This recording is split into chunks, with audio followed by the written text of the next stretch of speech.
चलो बच्चों, अब हम स्टार्ट करते हैं अपने लिविंग वर्ल्ड टॉप चैप्टर का। नेक्स्ट टॉपिक जो है डाइवर्सिटी इन लिविंग वर्ल्ड।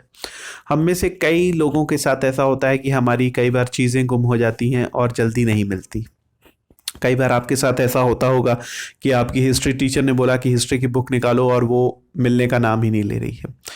तो ऐसी कंडीशन में हम क्या करते हैं, इसका सोल्यूशन हम किस तरीके से निकालते हैं? ऐसी कंडीशन में सोल्यूशन ये होता है कि हम चीज़ों को कैटेगराइज करना शुरू करते हैं।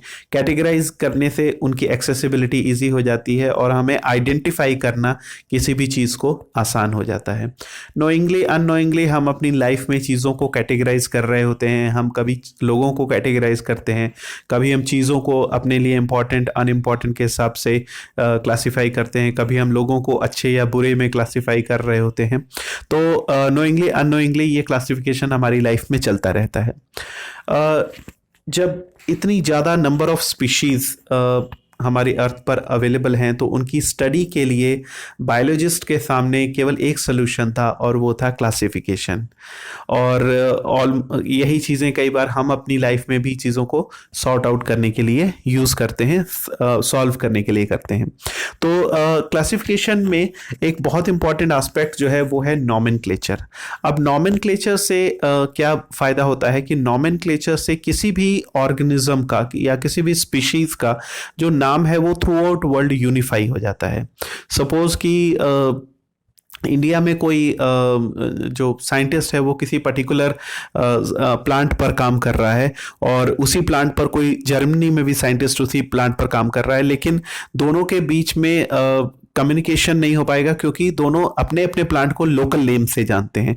तो इस प्रॉब्लम को सॉल्व करने के लिए, ताकि थ्रू आउट साइंटिफिक कम्युनिटी ये पता चल सके वर्ल्ड वाइड कि हम किस प्लांट या किस एनिमल के बारे में बात कर रहे हैं, तो उनका नॉमेनक्लेचर होना बहुत ज़रूरी था। तभी उस यूनिवर्सल क्लासिफिकेशन को भी एक्सेप्ट किया जा सकता था।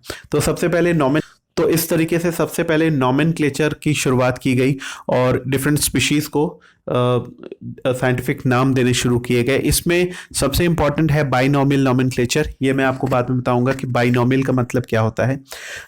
इससे पहले आप ये जान लो कि ये दिया था कैरोलस लिनियस ने।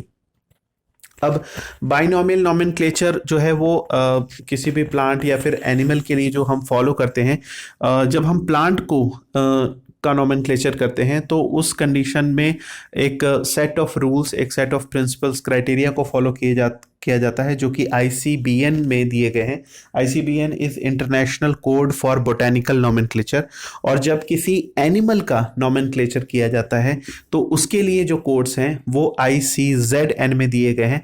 ICZN का मतलब है international code for zoological nomenclature. अब हम बहुत बेसिक 4 रूल्स को देखेंगे जो कि आपकी NCERT की बुक में दिए गए हैं, जिससे कि हम किसी भी प्लांट या फिर किसी भी एनिमल या किसी भी लिविंग ऑर्गेनिज्म जो है उसका हम नॉमेनक्लेचर कर सकते हैं।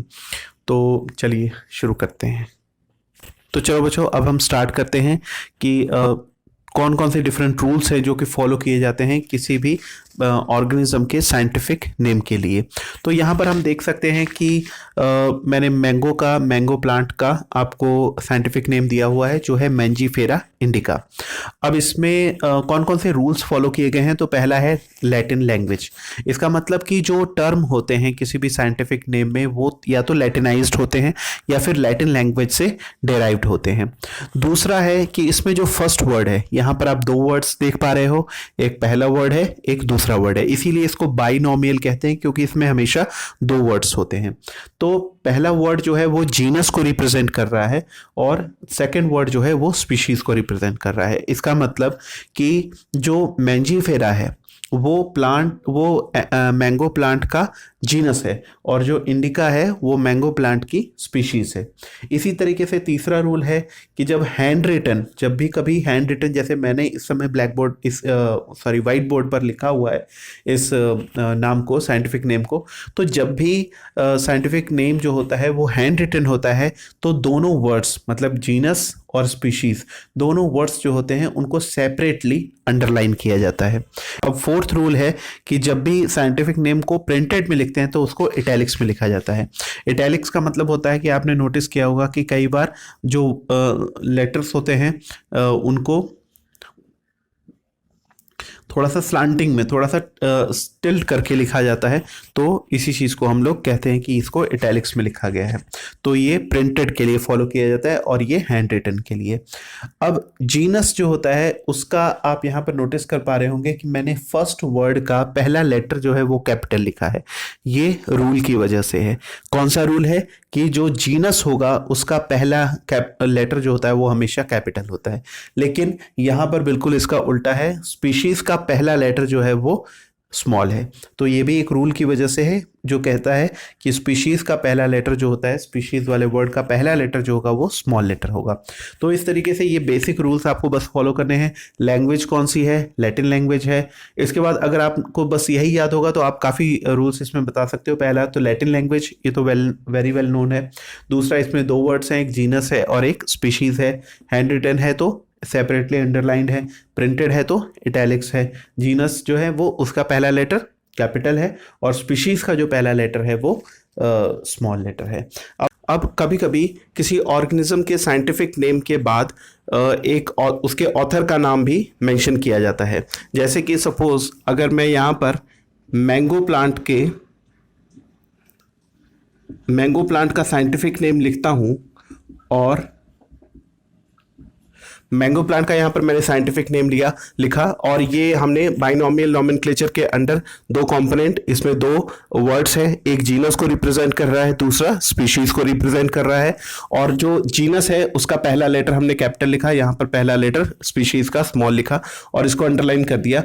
और कभी कभी इसके बाद हम इसके ऑथर का नाम यहाँ पर मेंशन करते हैं, शॉर्ट फॉर्म में उसको मेंशन करते हैं और ये इस चीज़ को इंडिकेट करता है कि ये स्पीशीज सबसे पहले इस पर्टिकुलर ऑथर के द्वारा डिस्क्राइब की गई थी।